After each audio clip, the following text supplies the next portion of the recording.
எல்லாருக்கும் வணக்கங்க.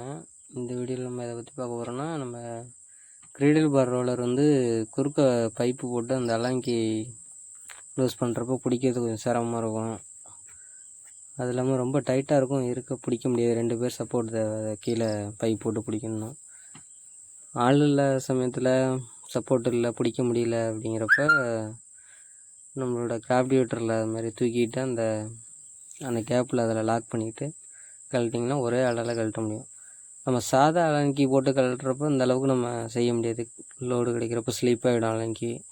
இந்த மாதிரி டஃபாரியாவில் 8mm பாக்ஸ் டைப் அலங்கி கிடைக்கிது. அந்த அலங்கி வச்சு லூஸ் பண்ணிங்கன்னா நம்ம டீ ராடு எது வேணுமோ போட்டுக்கலாம். கழட்டுறதுக்கு டைட் பண்ணுறது ஈஸியாக இருக்கும். போல்ட்டு வந்து ஸ்லிப் ஆகாது. முடிஞ்சால் ட்ரை பண்ணி பாருங்கள். நம்ம பாருங்கள், ஒரே ஒரு ஆள் சப்போர்ட் இருந்தால் போதும். ஈஸியாக கழட்டி ஈஸியாக டைட்டும் வச்சிடலாம் ஒரே ஆள். ஆஃப் சீசன் ஒர்க்கு, அதனால் கிளியர் கழட்டி பேரிங்லாம் செக் பண்ணி போகிறதுக்காக கழட்டிகிட்ருக்கோம். கழட்டுறது சேவியரண்ணா, நம்ம செயின் வச்சு டீம் தான். எல்லாருக்கும் தெரியும்.